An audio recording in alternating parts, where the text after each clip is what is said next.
Raila Odinga, this man. Well, let's go back. The increase in the number of taxes proposed in the Finance Bill 2024, and corruption among several ministers in the new Ruto and Kenya Kwanza governments. An example being the fertilizer scandal. Nobody heard Raila's voice, but many people claim that Raila has fought for the Kenyan democracy for most part of the Kenyan history. I cannot deny these claims. However, this video essay aims to have a candid look at the track record of Raila Odinga, his collaboration with different governments, and the causes of different collaborations, and the gains he would have from them. Raila Odinga, born on January 7, 1945, is known by many for his fight for democracy, equality, and equity in governance in Kenya. Known in the world of politics, Raila Odinga had been raised by his father, Jaramogi Odinga, who was Kenya's first vice president. From a young age, Raila was not only taught to uphold his integrity in the political landscape, but also to show Kenyans that he was a force for good in the fight for democracy. However, Raila's ambitions were more than his father could control, and in 1982, this is where Raila's problem started.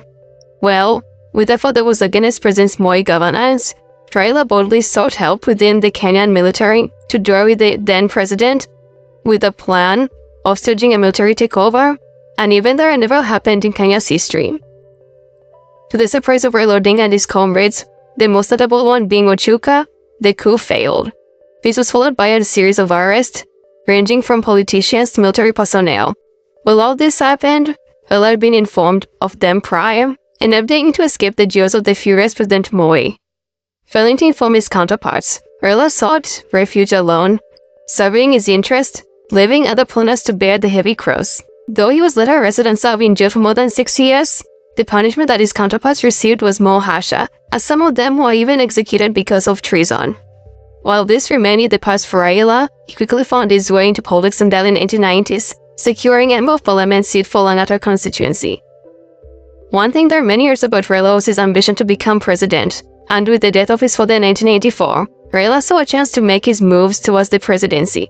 By 1987, he had found himself in the presidential ballot box, competing with the mighty President Moi. However, Odinga took his first loss, but knowing of the many that would follow suit. After the elections, and with the President Moi now in his final term, Raila saw an opportunity to join the prominent KANU party. While the move by Raila was not approved by many of his comrades, whom he had shared a dislike for Moi with, Raila saw an opportunity to advance his political career and quest for the presidency. Going on to be named a minister and the Secretary General for KANU in the early 2000s, Raila saw himself a step away from the presidency, serving his interests. For a while, Raila thought that he would be the presidential candidate for KANU in the 2002 elections. However, Moi had several politically strong individuals in KANU who were also eyeing for the presidential seat. While President Moi held his thoughts on who he had endorsed, time was quickly running out, and during the 2002 elections, Moi neglected endorsing Raila and instead endorsed Uhuru Kenyatta, the son of the first president, Jomo Kenyatta, to be his successor. Well, this did not sit well with Raila Odinga, and shortly after the endorsement of Uhuru Kenyatta, Raila left KANU and joined Moi Kibaki on his quest of presidency.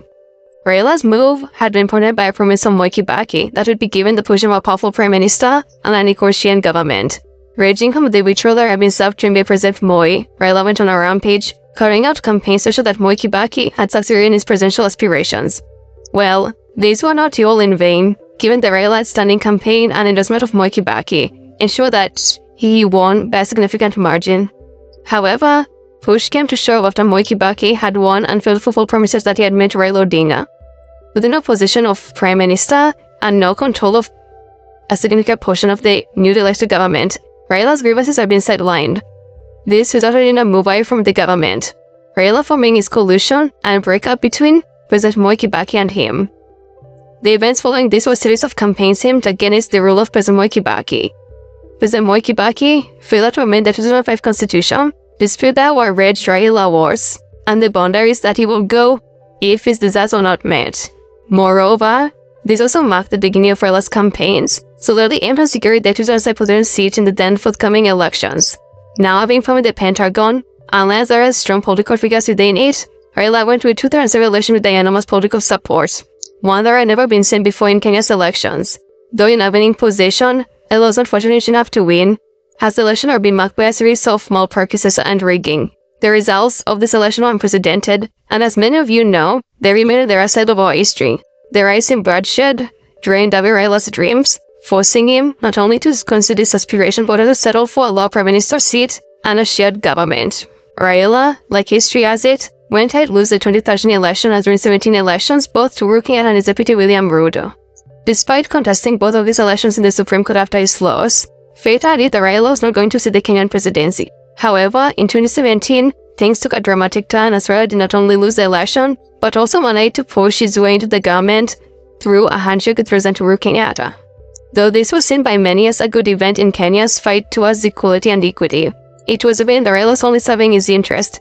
For example, he was unable to call out numerous instances of corruption and even kept quiet during the pandemic, when numerous instances of corruption and theft of state resources were taking place. Though many saw this as a transformative period, Odinga's influence grows the government, increased national debt, and looting government resources.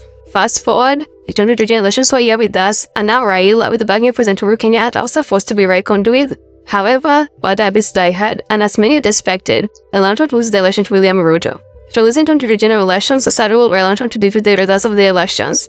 After a series of Supreme Court hearings, the results were upheld. Raila took this risk, a series of demonstrations to suppress distrust and dislike towards the Supreme Court and the re-elected government. This led to a rise in the number of anti-government reports in 2023 that primarily addressed the rise in the cost of living, corruption within the government, and misuse of public money and resources, among others. For talks with the government, it is clear that Raila was not only pushing for the needs of Kenyans, but also for his own ones. Though it is claimed by many that money was involved in their talks and Raila was severely incentivized to not talk against the government, it was never made clear.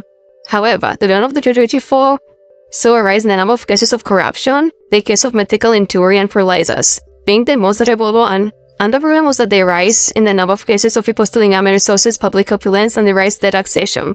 While many waited for David Raila to talk, he just said that he was not going to mess with the government affairs, given that he had been promised a backup for the candidacy for the position of Commissioner in the African Union. Well, while Raila remains a prominent figure in the country's politics, it is clear that though his intentions are seen as ones being aimed at addressing the needs of Kenyans, their very nature can be questioned, given numerous instances where Raila collaborated with different governments and kept quiet with citizens and public services were being abused. As usual, inform me of your opinions in the comment section below so that we can have a discuss about the true nature of Raila Odinga. Until next time, see you then, subscribe.